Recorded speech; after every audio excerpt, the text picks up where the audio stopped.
నోట్ల రద్దు ఇష్యూలో మరిన్ని చర్యలకు రెడీ అవుతోంది కేంద్రం. ఆదాయ పన్ను చట్టం సవరణ చేయాలని కేబినెట్ భేటీలో నిర్ణయించారు. బ్యాంక్ అకౌంట్లలో డిపాజిట్ చేసిన మొత్తాలకు ట్యాక్స్ వసూలు చేయాలని కూడా డిసైడ్ చేశారు. నోట్ల రద్దు తర్వాత పరిస్థితులపై మంత్రివర్గ సమావేశంలో చర్చ జరిగింది.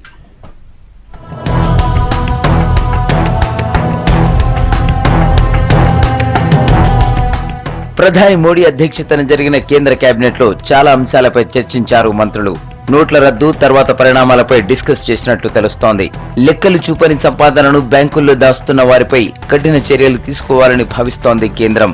బినామీ డిపాజిట్లు, జన్ధన్ అకౌంట్ల దుర్వినియోగాన్ని గమనించి భారీ స్థాయిలో పన్ను, జరిమానాలు వేయాలనుకుంటోంది. లెక్కలు చూపని సంపాదనను గుర్తించి ఆ సొమ్ముపై 60% ఆదాయం పన్ను విధించే యోచనలో ఉంది కేంద్రం. దీని ప్రకారం చట్టాలను సవరించాలని కేబినెట్ భేటీలో చర్చించినట్టు తెలిసింది.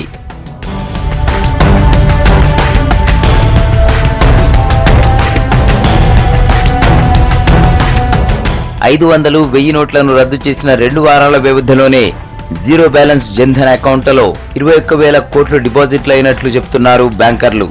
ఇంతకాలంగా ఏమీ లేకుండా ఒక్కసారిగా అంత భారీ మొత్తం జమ కావడం వెనుక మనీ లాండరింగ్ ఉండొచ్చని అనుమానిస్తున్నారు. లెక్కలు చూపని అన్ని రకాల బ్యాంకు డిపాజిట్లపై పన్నులు వేయాలనుకుంటోంది కేంద్రం. అనుమానిత డిపాజిట్లను అక్రమ సంపాదనగానే భావించి 30% పన్నుతో పాటు 200% జరిమానా విధించడంతో పాటు ప్రాసిక్యూషన్ జరపనున్నట్లు హెచ్చరిస్తున్నారు అధికారులు.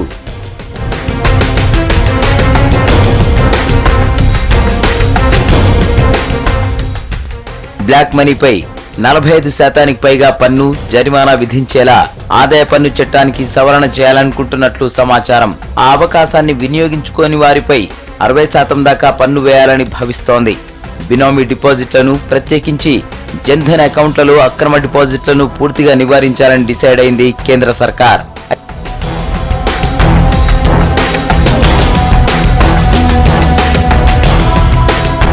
అయితే కేంద్ర కేబినెట్ వివరాలను అధికారికంగా వెల్లడించలేదు. పార్లమెంట్ సమావేశాలు కొనసాగుతున్న సమయంలో నిర్ణయాలు ప్రకటించకపోవడం సంప్రదాయంగా వస్తోంది.